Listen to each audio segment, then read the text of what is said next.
বৌদ্ধিক বিকাশ এগুলির মাধ্যমে ঘটে। তারপরে শিশু ব্যবহারিক জ্ঞানে এই 5টা বিকাশ ঘটে গেলে তবেই কিন্তু এটা তাই সে ব্যবহারে আনতে পারবে, না হলে কিন্তু আনতে পারবে না। জলের কোনো রং নেই একদম। এখানে বোঝা যাচ্ছে জলে যে বস্তু দেওয়া হবে এগুলো দিয়ে হবে, সঙ্গে এগুলো দিয়ে গল্প বলা হয়। আচ্ছা আচ্ছা। হ্যাঁ, যে এক একটা ক্লাসে 5টা করে সেকশন অলরেডি আছে। এক একটা ক্লাসে 5টা সেকশন, এই জন্য মানে তো 1000 ভাই বোন করছে, 1000 অলরেডি আছে। এখানে একটা মানে দারুণ জিনিস দেখলাম যেগুলো মানে প্রায় বিলুপ্ত হয়ে গেছে। হ্যাঁ, এক দুটো জিনিস চালা সংগ্রহালয়।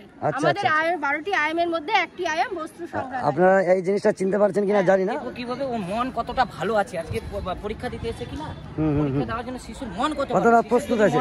মোটামুটি কত বাচ্চা নতুন এবার আপনারা নিতে পারবেন ভর্তি? না, বিদ্যাভারতীর গাইডলাইন এবং শিক্ষা অনুযায়ী আচ্ছা আমরা একজন টিচারের জন্য 30 থেকে 35টা শিশু নিতে পারবো, তার বেশি নিতে পারবো না। এই গাইডলাইনকে আমরা পুরো ফলো করি। প্রথম আছে আমাদের বাচ্চামারি 1 নাম্বার, তারপরে আমাদের ছাত্র সংখ্যার দিক থেকে আমাদের বিদ্যালয়ে আছে। আচ্ছা, তো বলছিলাম যে আজকে এত যে অভিভাবক এসেছে, তো আপনাদের কি মনে হচ্ছে সবাইকে নিতে পারবেন, সুযোগ পাবে সবাই? আমাদের স্কুলে সব মন্ত্রী এখানে আসে, হ্যাঁ, এবং আশীর্বাদও আছে তাদের। মানে এত বড় সংস্থান চালানো কয়েকজনের পক্ষে বা একটা প্রেসিডেন্টের পক্ষে সম্ভব না। বাংলা ভারতের লক্ষ্য মাতৃভাষার মাধ্যমে শিক্ষা হবে একদম। এবং এনইপি যে 2020 সেখানেও বলা আছে মাতৃভাষার মাধ্যমে শিক্ষাদান দিতে হবে। তো নমস্কার সকলকে, বর্তমানে আছি আমি শামসি সরস্বতী শিশু মন্দির, যে স্কুলে আমার মেয়ে পড়াশোনা করে, আপনারা অনেকেই জানেন। তো হঠাৎ আজকে আপনার প্রচুর ভিড় হয়েছে, সমাগম হয়েছে, এদিকে আপনার খুব সুন্দরভাবে সাজিয়েছে স্কুলটাতে। আর বাইরে এত মানে পাবলিক এসেছে আর কি, শিক্ষক মানে অভিভাবকরা, তাদের কিসের কারণে এসে অ্যাকচুয়ালি প্রোগ্রামটা কি সমস্তটা শুনে নেব। স্কুলের প্রধান শিক্ষক মহাশয় নয়ন মহন্ত মহাশয় এখন আমাদের সঙ্গে আছে। তো দাদা ভাই, মানে হঠাৎ এত ভিড় কিসের, মানে কি হচ্ছে আজকে বিদ্যালয়ে? হ্যাঁ, নিউ অ্যাডমিশন যারা নতুন এই বিদ্যালয়ে ভর্তি হবে, করাতে চাই, আচ্ছা আচ্ছা, সব পিতামাতা তারাই সব এসছে। আচ্ছা, এখানে আজকে একটা পরীক্ষা আছে, হ্যাঁ পরীক্ষা হবে মূল্যায়ন। আপনারা দেখতে পাচ্ছেন অরুণের যে বিষয় আছে সেটা সব শিশু বাটিকার মধ্য দিয়ে ব্যবস্থাপনা করা হয়েছে। পরীক্ষাটা ক্লাসরুমে হবে না ওপেন এভাবে হবে? এটা ওপেন পরীক্ষা আছে। আচ্ছা, যে শিশু 3 বছরের শিশু, তার মধ্যে শারীরিক মানসিক সমস্ত রকম বিকাশ হচ্ছে কিনা। আচ্ছা আচ্ছা, মানে এখানে টেস্ট নেওয়া হবে, তারপরে মানে শুধু লিখিত পরীক্ষা না? লিখিত পরীক্ষা না, বাহ বাহ, মানে সবকিছু হওয়ার পরে তবেই সে চান্স পাবে একদম। মানে একটা যদি ফলো করেন তাহলে এই বোর্ডটাতে সমস্ত কিছু আছে। এই যে দেখুন, শারীরিক বিকাশ এগুলোর মাধ্যমে ঘটে। আচ্ছা আচ্ছা। প্রাণিক বিকাশ এগুলির মাধ্যমে ঘটে। আচ্ছা। আত্মিক বিকাশ এগুলির মাধ্যমে ঘটে। মানসিক বিকাশ এগুলির মাধ্যমে ঘটে। বৌদ্ধিক বিকাশ এগুলির মাধ্যমে ঘটে। তারপরে শিশু ব্যবহারিক জ্ঞানে এই 5টা বিকাশ ঘটে গেলে তবেই কিন্তু এটা তাই সে ব্যবহারে আনতে পারবে, না হলে কিন্তু আনতে পারবে না। এই সমস্ত কিছু এখানে দেখানো হয়েছে। এই যে এখানে ধরেন এই যে জিনিসগুলো আছে, মানে কি লবণ আছে, মানে মুড়ি আছে, খাবার টাবার জাতীয়, বা অনেকগুলো গ্লাসও আছে, তো এগুলো কি মানে একটা পার্ট? দিদি ভাই, এটা কি একটা পার্ট অফ এক্সাম? এটা কি একটা এক্সামেরই একটা অংশ? বিজ্ঞান প্রয়োগশালার এটা অংশ, শিশু বাটিকার একটা অংশ। জলের কোনো রং নেই একদম। এখানে বোঝা যাচ্ছে জলের যে বস্তু দেওয়া হবে সেই রঙই হবে। আর এখানে আরো কিছু বিজ্ঞানের জিনিস দেওয়া আছে, বালি, কিছু খাবার জিনিস। এই খাবার দিয়ে এটা মুড়ি দিয়েছি। আচ্ছা আচ্ছা, স্ট্র দিয়ে। আচ্ছা আচ্ছা, মানে বাতাসের হাওয়াতে কতটা দূর যাবে। আচ্ছা আচ্ছা, বাচ্চাকে এটা আমরা শেখাই, করিয়ে করিয়ে। আচ্ছা, আর বোঝাই শিশুদের চিনি লবণে। আচ্ছা, আর এখানে যে বিভিন্ন ধরনের খেলনা আছে, পুতুল আছে, এগুলোর মানে উদ্দেশ্য কি? আমাদের শিশুর রঙ্গমঞ্চ।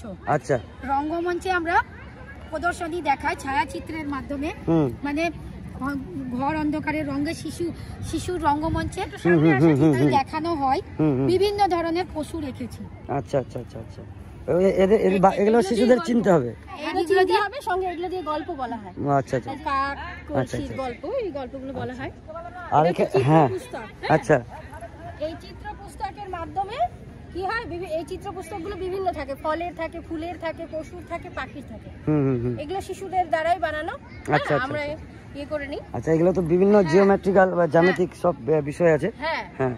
এই যে এটা আছে, যে এটা কাঠের টুকরো, এটা দিয়ে প্রথমে ওদের না খেলা করানো হয়। প্রত্যেককে 5-6টা করে টুকরো দেওয়া হয়, 7-8টা 10টা। এবার তারা কি গঠন করছে, মানে এটা কলাশালার আন্ডারে, কার্যশালার মধ্যে এটা পড়ে। আচ্ছা, এটা কি মানে প্রতিবার করা হয় না এবার নতুন নতুন কিছু হচ্ছে? না না, আমাদের প্রতি বছর শিশুদেরকে এগুলোর দ্বারাই অরুণ শ্রেণীতে পঠন পাঠন হয়, যা শিশু বাটিকা। হ্যাঁ, প্রদর্শনী এখানে করানো হয়েছে। মানে আচ্ছা, আচ্ছা। এগুলোর দ্বারাই অরুণ শ্রেণীতে মানে সারা বছর পড়াশোনা করানো হয়। আচ্ছা আচ্ছা। হ্যাঁ। আর এখানে একটা মানে দারুণ জিনিস দেখলাম যেগুলো মানে প্রায় বিলুপ্ত হয়ে গেছে।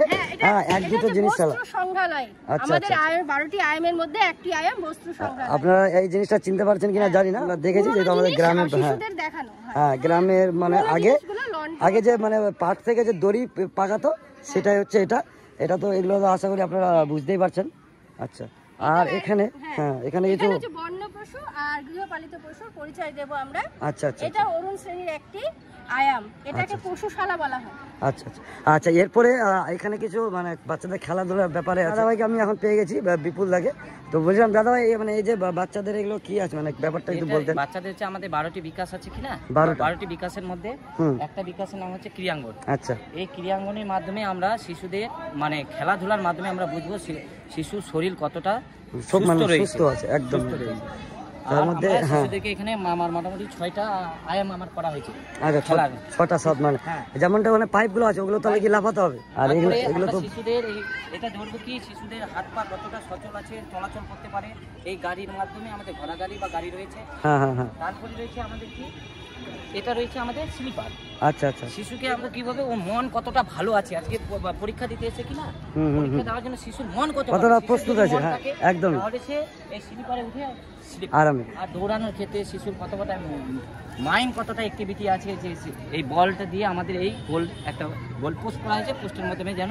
আর তো মোটামুটি কত বাচ্চা নতুন এবার আপনারা নিতে পারবেন ভর্তি? মোটামুটি 250-300 টোটাল মানে অল ক্লাস আমাদের হচ্ছে অল শ্রেণী অরুণ থেকে এই 7 পর্যন্ত আমাদের টোটাল হচ্ছে 250-র মতো স্টুডেন্ট নেওয়া যাবে, এর বেশি দেওয়া যাবে না। না, এর বেশি নেওয়া যাবে না, আমাদের সিট সংখ্যা সীমিত রয়েছে। ঠিক ঠিক। যেমনটা দেখতে পাচ্ছেন অভিভাবকদের কত কৌতূহল আছে। এক এক করে ভর্তির রিসিভ দেখে এখানে এক এক করে ঢোকার সুযোগ পাচ্ছে। আর প্রত্যেককে কিন্তু তিলকের মাধ্যমে বরণ করা হচ্ছে। এটা হচ্ছে গেট নাম্বার 2। এখান থেকেও অভিভাবকদের তাদের যে ভর্তি যে ফর্মের যে রিসিভ ছিল সেটা নিয়ে চেক করার পর কাউন্ট হিসাবে এখানে ক্লাস অনুযায়ী কিন্তু এখানেও প্রবেশ করানো হচ্ছে। এই মুহূর্তে আমরা পেয়ে গেছি শামসি এলাকার একজন মানে নামিক মানে শিক্ষক প্লাস হচ্ছে বিদ্যালয়ের কোষাধ্যক্ষ প্লাস হচ্ছে আমারও শিক্ষক। তো বলছিলাম যে স্যার যে এই যে মানে এদের যে পরীক্ষা নেওয়ার যে সিস্টেমটা বা অভিনব যে সিস্টেমটা যে শুধু রিটার্ন না মানে অনেক রকম ফিজিক্যাল অ্যাক্টিভিটি থেকে শুরু করে পুতুলও রেখেছে, তো মানে এটা কি চোখে দেখছেন আপনি? সামগ্রিক দিক দিয়ে এনাদের ব্যবস্থাপনা, এরা অক্লান্ত পরিশ্রম করে বিভিন্ন রকম অ্যাক্টিভিটিস যেমন শারীরিক মানসিক সবকিছু খেলাধুলা, তার সঙ্গে লিখিত পরীক্ষাও আছে, যারা বড় আছে দিয়ে একটা প্রবেশিকা পরীক্ষার ব্যবস্থা করা হয়েছে যাতে শিশুরা সঠিক মূল্যায়নের মাধ্যমে এই শামসি অখিলেশ্বর দাস সরস্বতী শিশু মন্দিরে ভর্তি হতে পারে। তো বলছিলাম যে এবার আপনার কোনো ধারণা আছে যে কত নতুন বাচ্চা হতে পারে? আমরা আনুমানিক ঠিক করেছি, আমি তো কমিটিতেও আছি, বর্তমানে কোষাধ্যক্ষ অখিলেশ্বর দাস সরস্বতী শিশু মন্দিরের। তো অরুণ উদয়ে আশা করি বেশিরভাগই সবাই চান্স পেতে পারে। অরুণ উদয় মানে একদম যেটা লো ক্লাস, একদম প্রথম শ্রেণী, দ্বিতীয় শ্রেণী, তৃতীয় শ্রেণীতে আমাদের আসন সংখ্যা খুবই সীমিত, মানে ঘর না থাকার জন্য একটু বিল্ডিং থাকলে তাহলে আমরা ভর্তিটা বেশি নিব। তো আপনাদের তিনজনের কাছে এই কোশ্চেনটা ছিল আমার যে নতুন যে শিশুরা ভর্তি হবে আর পুরনো যে শিশুগুলো ছিল এটা টোটাল মিলে একটা সংখ্যা কত দাঁড়াবে সেটা আনুমানিক? 1000 ভাই বোন পড়ছে। 1000 অলরেডি আছে। আচ্ছা, তারপরে আবার হচ্ছে আমাদের তো বললেনই দাদা ভাই যে ভবন নির্মাণ নতুন যেহেতু দ্বিতীয় তলার একটা পরিকল্পনা চলছে এখন। যে এক একটা ক্লাসে 5টা করে সেকশন অলরেডি আছে। এক একটা ক্লাসে 5টা সেকশন, এই জন্য সেই বিষয়ে এক একটা শ্রেণীকক্ষে তো অনেক ছাত্র ধরবে, তো আপনারা করছেন না কেন? না, বিদ্যাভারতীর গাইডলাইন এবং শিক্ষা অনুযায়ী আচ্ছা আমরা একজন টিচারের জন্য 30 থেকে 35টা শিশু নিতে পারবো, তার বেশি নিতে পারবো না। এই গাইডলাইনকে আমরা পুরো ফলো করি। আচ্ছা, মানে 35টার বেশি স্টুডেন্ট এলাও না একটা রুমে এত টাইম? একদম। আর বিদ্যাভারতীর গাইডলাইন একটা কাজ করতে পারেন যে দুটা শিফট অলরেডি স্কুল চলছে না, তাহলে তার সম্ভব না, না হলে 3টা এটা কলেজ না যে নাইট থেকে চলবে।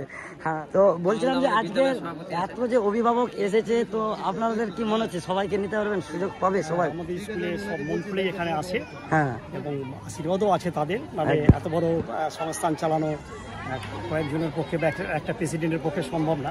সকলেরই আশীর্বাদ আছে বলেই আমাদের স্কুল এগিয়ে যাচ্ছে আর কি দিনের দিন। ছাত্র আমরা নিতে পারছি না, এর আগের সেশনেও আমরা প্রায় 200-250 ছাত্রকে নিতে পারিনি আমাদের ক্যাপাসিটির অভাবে। তো আমরা এবার কিছু ক্যাপাসিটি আরো বাড়াবো, তাই হয়তো 250 হোক 300 হোক ছাত্রছাত্রীদের আমরা নিতে পারবো, এর বেশি নিতে পারবো না। আচ্ছা আচ্ছা, হ্যাঁ আমাদের বাদ দিতে হবে, কারণ ঠিক ঠিক। সবাইকে আর বলছিলাম যে মালদা ডিস্ট্রিক্টে এখন টোটাল যতগুলো স্কুল আছে তার মধ্যে ছাত্র সংখ্যার দিক দিয়ে এটা কত নম্বরে আছে? ছাত্র সংখ্যার দিক দিয়ে যদি ধরা যায় তো 2 নাম্বার হতে পারে, আবার 1 নাম্বারও বলা যেতে পারে। আচ্ছা, মানে এটা 1 মাস পর ক্লিয়ার হয়ে যাবে ব্যাপারটা। মনে করি 2 থেকে 3 এর মধ্যে থাকবে। আচ্ছা আচ্ছা, তো প্রথম কোনটা আছে? প্রথম আছে আমাদের বাঁচামারি 1 নাম্বার, বাঁচামারি। তারপরে আমাদের ছাত্র সংখ্যার দিক থেকে আমাদের বিদ্যালয় আছে। আচ্ছা, রায়গঞ্জে যেটা শুনেছিলাম যেটা ইংলিশ ভার্সন রায়গঞ্জে তো উত্তরবঙ্গের মধ্যে সবথেকে ভালো Top। বিদ্যালয় হিসেবে আচ্ছা, সারদা আচ্ছা। বিদ্যা মন্দিরকে ধরা হয়। আচ্ছা, আমাদের বিদ্যাভারতীর সবথেকে টপ বিদ্যালয় রায়গঞ্জ। ওখানে দুটো ভার্সনই, বাংলা ভার্সন ইংলিশ মিডিয়াম, মানে বাংলা ভার্সন এবং ইংলিশ ভার্সন হ্যাঁ, দুটো মিডিয়ামই চলছে। দুটো মধ্যে পড়াশোনা হয়। আপনাদের কি ভবিষ্যতে পরিকল্পনা আছে না, বাংলা ভার্সন? ভারতের লক্ষ্য মাতৃভাষার মাধ্যমে শিক্ষা হবে একদম। এবং এনইপি যে 2020 হ্যাঁ, সেখানেও বলা আছে মাতৃভাষার মাধ্যমে শিক্ষাদান দিতে হবে। ঠিক। এই ভাবনাতে আমরা এগোচ্ছি। তো ঠিক আছে, ইংরেজি ভাষাকে জোর হ্যাঁ দিতে হবে, একদম। ইংরেজি ক্লাসকে জোর দিতে হবে। কোনো শিশু যদি, আমি যেটা মনে করি প্রথম অবস্থা থেকে যদি মোটামুটিও পড়ে, ইংরেজিটা বড় বাধা হয়ে দাঁড়ায় না।